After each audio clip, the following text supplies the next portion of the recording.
comme ça. Je m'appelle Céleste, j'ai 20 ans, bientôt 21. Je vis à Strasbourg depuis 2 ans et demi, bientôt 3 ans. Je suis de Mulhouse, mes parents sont de Mulhouse. D'accord. Et je suis montée à Strasbourg, dans la grande ville, pour faire mes études. Mes passions, c'est compliqué en ce moment, à cause du Covid. Je dansais, je faisais de la danse de couple, et ça pour l'instant c'est en stand-by. Je faisais du sport, mais la salle de sport a fermé. Donc je cuisine beaucoup. Je me suis trouvé une grande passion pour la cuisine pendant le premier confinement, et ça me détend énormément. J'aime beaucoup marcher, j'aime beaucoup... Je fais des albums photos aussi. Je pense qu'on en reparlera un peu après, on va parler de photos, mais ça me prend beaucoup de temps de faire des albums photos. Et voilà, et je pose un peu, parfois, de temps en temps, pour m'amuser, comme ça. J'ai commencé quand j'avais 15 ou 16 ans, j'ai rencontré un ami au lycée, quand j'étais en seconde, qui touchait un peu à la photo, et donc on se voyait beaucoup, il avait toujours son appareil sur lui, et donc c'était une photo par-ci, une photo par-là, et on a commencé à faire des vrais shoots, entre guillemets, enfin des après-midi organisés où on savait qu'on allait faire des photos avec plusieurs vêtements, et ça m'a beaucoup plu, en fait, ça m'amusait, mais c'est une période où j'avais 15-16 ans, j'étais pas particulièrement à l'aise dans mes baskets, j'étais pas particulièrement... je me trouvais pas particulièrement jolie en photo, enfin, c'était un peu compliqué, c'est une période, pour tout le monde, je pense, c'est compliqué.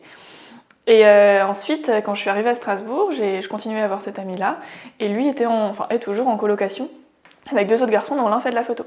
Et donc un jour, j'ai rencontré cet autre garçon, et puis... On a fait des photos par hasard, un peu comme ça, toujours, c'était du jeu.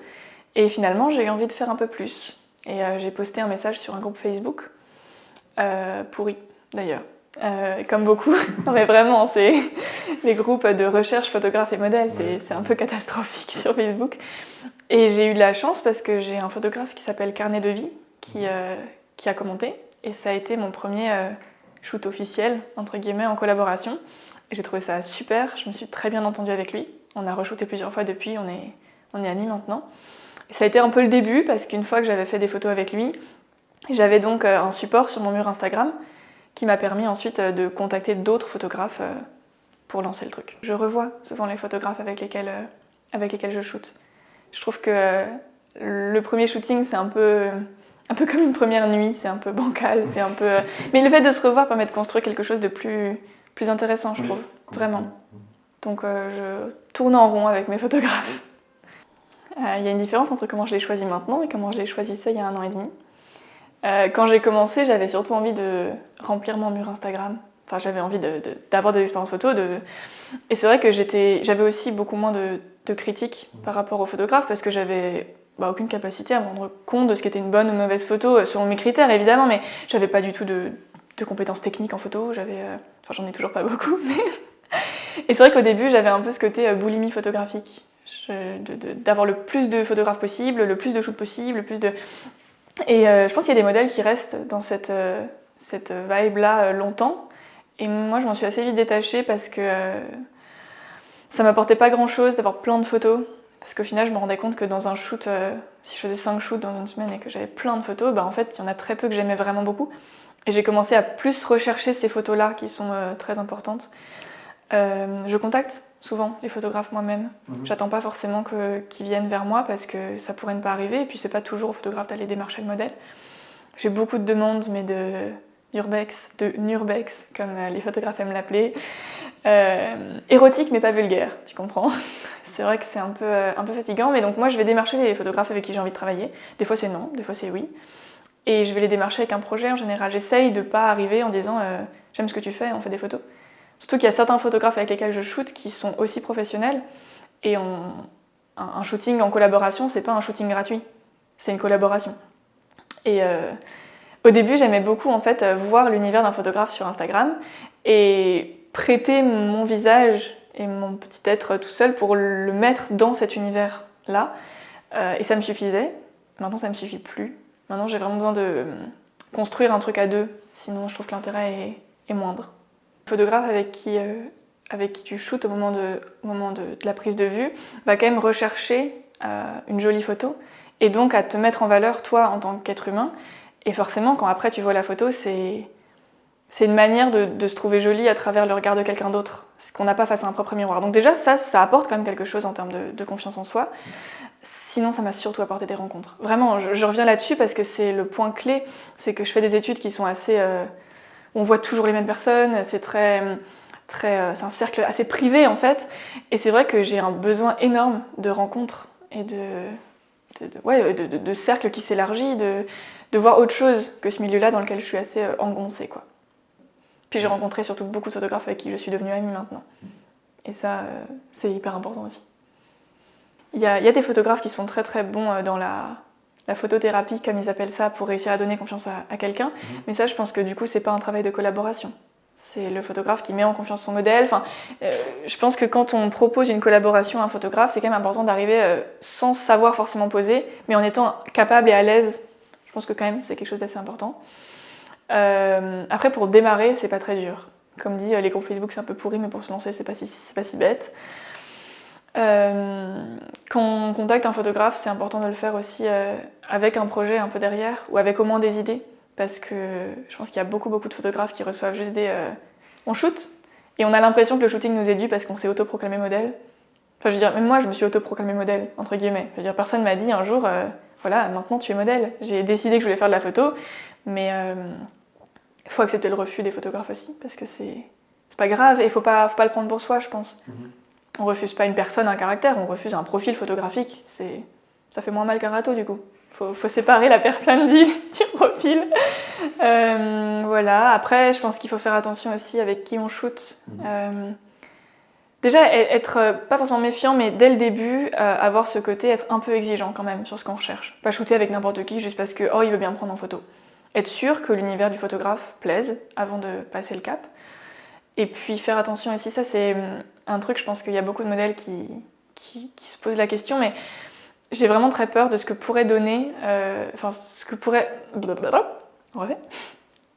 J'ai un peu peur du préjudice que pourraient m'apporter les photos que j'ai prises maintenant, dans 20, 30, 40 ans, ou quand je chercherai un boulot, où j'ai fait des photos en sous-vêtements, j'ai fait aussi des photos de nu, alors que j'ai pour la plupart pas posté. Mais elles existent, elles sont quelque part dans un fichier numérique, elles peuvent sortir, et c'est vrai que je me pose beaucoup la question, et je pense qu'il faut, même si on est dans une société où le corps de la femme est de moins en moins sacralisé, où on peut de plus en plus se permettre ce genre de choses, et plus de gens le font, donc c'est moins un problème, faut pas être naïf quand même.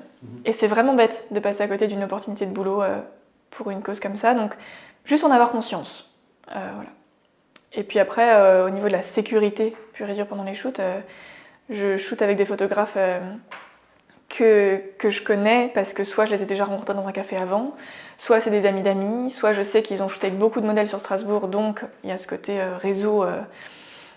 Et puis je demande toujours un rendez-vous en extérieur avant, je demande à venir accompagner, quitte à finalement venir seule, mais si le photographe répond tout de suite « Ah non, c'est pas possible », je me méfie parce que je sens qu'il y a un peu anguille sous roche.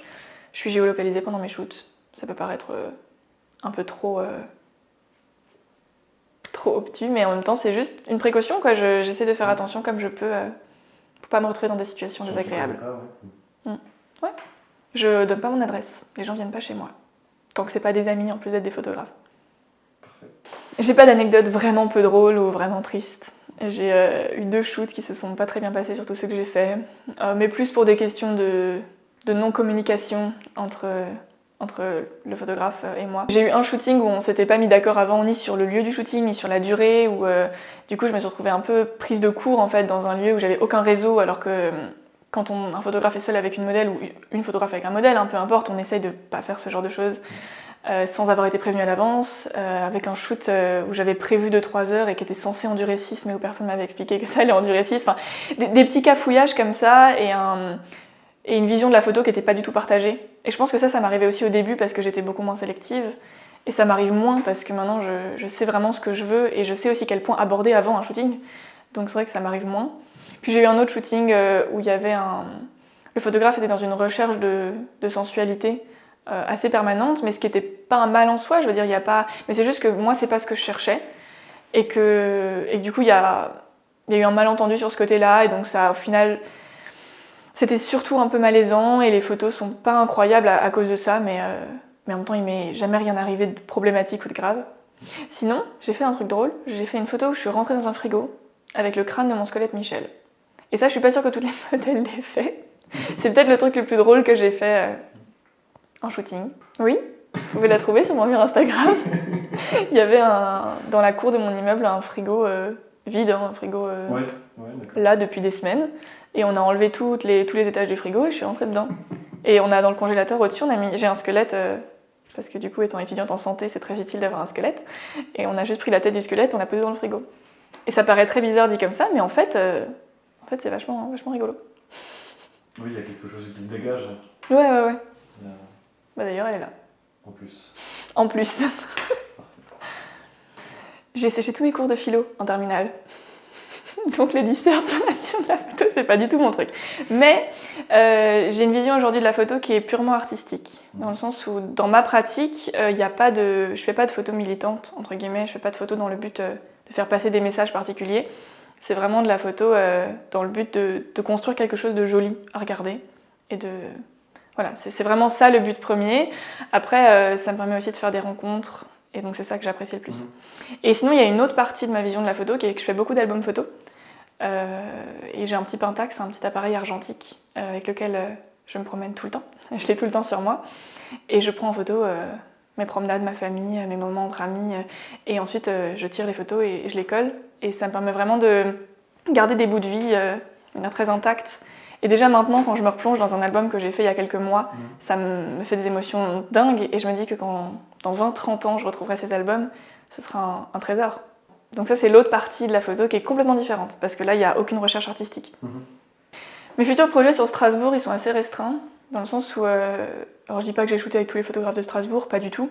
Mais en tout cas, sur le réseau Instagram des photographes que j'ai vus et avec qui les modèles shootent régulièrement, j'ai un peu fait le tour des photographes avec lesquels j'aimerais collaborer, même si, voilà, il faut jamais dire jamais, c'est pas... Et donc j'ai tendance à revoir ceux avec qui j'ai déjà travaillé, parce qu'on construit d'autres choses. Mais c'est vrai qu'il y a des photographes à Paris, à Lyon, avec lesquels j'aimerais beaucoup travailler, notamment Thibault Lafeille, à Paris.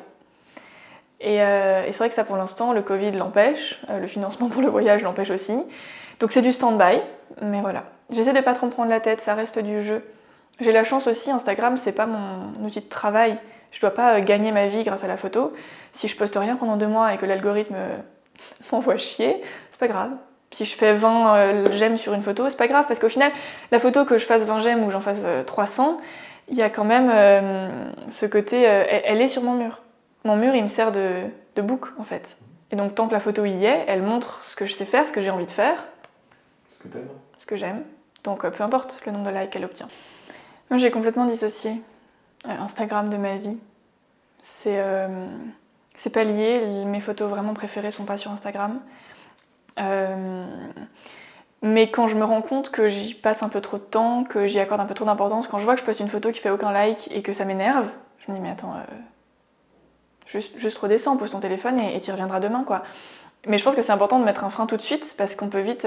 Et je vois des modèles, et c'est pas quelque chose qui me pose problème, mais je vois des modèles qui tous les matins postent une story « Bonjour tout le monde, bonne journée ».